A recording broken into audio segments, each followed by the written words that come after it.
Kadapa MP అభ్యర్థిగా YS Avinash Reddy nomination దాఖలు చేశారు. సర్వమత ప్రార్థనల అనంతరం జిల్లా ఎన్నికల అధికారి విజయరామరాజుకి నామినేషన్ పత్రాలు అందించారు. వైఎస్ అవినాష్ రెడ్డితో పాటు మేయర్ సురేష్ బాబు, ఇతర నాయకులు పాల్గొన్నారు. వైఎస్ఆర్సీపీ ప్రభుత్వం మళ్లీ రాబోతోందని ధీమా వ్యక్తం చేశారు. ఎన్ని కూటములు వచ్చినా వైఎస్ జగన్ పై వేలెత్తి చూపే విధంగా ఇక్కడ పరిస్థితులు లేవన్నారు వైఎస్ అవినాష్ రెడ్డి. ప్రతి ఒక్క కుటుంబానికి అన్ని సంక్షేమ పథకాలు అందాయన్నారు అవినాష్. 2019 తర్వాత కడప ఎంతో అభివృద్ధి చెందింది అంటున్న వైఎస్ అవినాష్ రెడ్డితో మా ప్రతినిధి Sushmita face to face. Nomination దాఖలు చేశారు. అయితే ఇప్పటి వరకు కూడా 2019 తర్వాత కడపలో ఎటువంటి అభివృద్ధి జరిగింది, ప్రతి ఇంటికి సంక్షేమ పథకాలు అందుతూ ఉన్నాయా? ఒకసారి వైఎస్ అవినాష్ రెడ్డి గారితో మాట్లాడించే ప్రయత్నం చేద్దాం. సార్ చెప్పండి, ఇవాళ నామినేషన్ దాఖలు చేశారు. సో ఇప్పటి నుంచి ఇంకా హీట్ పెరగబోతుంది, పొలిటికల్ హీట్. ఏ విధంగా ప్రజల్లోకి వెళ్ళబోతున్నారు sir? YSR Congress party MP అభ్యర్థిగా ఇవాళ నామినేషన్ వేయడం జరిగింది.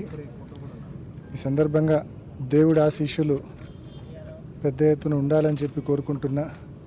అదేవిధంగా కార్యకర్తలు, ప్రజలు నిండు మనసుతో ఆశీర్వదించమని చెప్పి కోరుకుంటా ఉన్నా. ముఖ్యంగా ఒక్కసారి గడిచిన 5 సంవత్సరాల జగనన్న ప్రభుత్వం మా పరిపాలన ఒకసారి చూస్తే సంక్షేమ పథకాలు ఏదైతే ఎన్నికలప్పుడు హామీ ఇచ్చారో ఆ సంక్షేమ పథకాలన్నీ ఒకవైపు అమలు చేస్తూనే మరోవైపు అభివృద్ధి కూడా ఎక్కడా కుంటుపడకుండా జిల్లాలో పరిశ్రమల విషయం కావచ్చు, ఇటువైపు బద్వేల్లో సెంచరీ ప్లై కావచ్చు, కొప్పర్తి ఇండస్ట్రియల్ కారిడార్లో దాదాపు 5 యూనిట్లు రావడం జరిగింది. దాదాపు 3,000 మంది ఇక్కడ పనిచేస్తూ ఉన్నారు.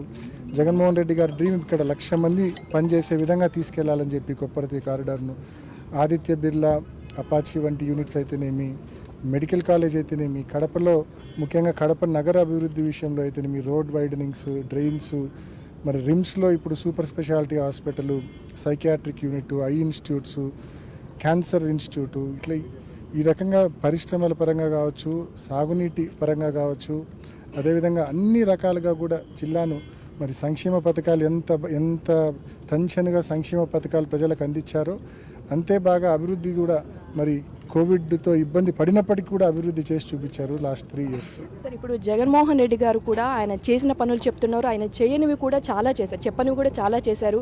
కానీ ఇక్కడ టీడీపీ కానీ, జనసేన కానీ, బీజేపీ కానీ, కాంగ్రెస్ పార్టీ కానీ వారు చేసేది చెప్పకుండా ఎక్కువగా వైఎస్ఆర్సీపీ మీదే, వైఎస్ఆర్ జగన్మోహన్ రెడ్డిని కానీ అలాగే కడపకు వస్తే మీ పైన బురద జల్లే ప్రయత్నం అయితే చేస్తూ ఉన్నారు. దీనికి ఎలాంటి రియాక్షన్ మీ ఇస్తారు? వీళ్ళకు క్రెడిబిలిటీ లేదండి. 2014లో ఇదే కూటమి, టీడీపీ, బీజేపీ, జనసేన ఇదే కూటమి 2014లో కలిసి పోటీ చేశారు. ఎన్నికలప్పుడు హామీలు ఇచ్చారు. రైతు రుణమాఫీ పూర్తిగా చేస్తామని, డ్వాక్రా రుణమాఫీ పూర్తిగా చేస్తామని, బ్యాంకులో బంగారు ఇంటికి రావాలంటే బాబు ముఖ్యమంత్రి కావాలని, ఇంటింటికి ఉద్యోగమని ఇష్టం వచ్చినట్లు హామీలు ఇచ్చారు. మరి ఆ కూటమి అధికారంలోకి వచ్చినాక 2014లో ఒక్క హామీ అమలు చేయలేదు. కాబట్టి ప్రజలకు ఇవన్నీ బాగా గుర్తుండాయి. వాళ్ళ క్రెడిబిలిటీ లేదు, విశ్వసనీయత లేదు వాళ్ళకు. అదే జగన్మోహన్ రెడ్డి గారు చెప్పిన అన్నీ చేసినాడు, ఆయనను వేలు పెట్టి చూపడానికి ఏమీ లేదు. కాబట్టి ఇటువంటి సెల్ఫ్ టార్గెట్, ఇటువంటి వ్యక్తిగత అంటే క్యారెక్టర్ అసాసినేషన్ కార్యక్రమం చేసి లబ్ధి పొందే ప్రయత్నం చేస్తూ ఉన్నారు. ప్రజలు చాలా విఘ్నులు. చంద్రబాబు నాయుడు ఆయన కూటమి 2014లో ఏం చెప్పినారో, ఏం చేసినారో ప్రజలకు తెలుసు.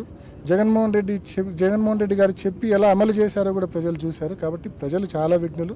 ప్రజలు తప్పకుండా జగనన్న ప్రభుత్వం వైపు ఉంటారు. మీ ఆశీర్వాదాలు, మీ దీవెనలు మెండుగా ఉండాలని చెప్పి ప్రజలందరినీ కూడా, కార్యకర్తలందరినీ కూడా కోరుకుంటా ఉన్నా. తప్పకుండా నిండు మనసుతో ఆశీర్వదించమని మిమ్మల్ని అందరూ కూడా మనవి చేసుకుంటా ఉన్నా. వచ్చి 5 ఏళ్ల పాటు కూడా మరింత అభివృద్ధి చేసి చూపిస్తాము, ఖచ్చితంగా పెద్దల సభల్లోకి వెళ్ళి ఖచ్చితంగా ప్రమాణ స్వీకారం చేసి తీరుతానని కూడా వైఎస్ అవినాష్ రెడ్డి చెప్తున్నారు. కెమెరామెన్ రాములతో సుష్మిత, సాక్షి టీవీ, కడప నుంచి.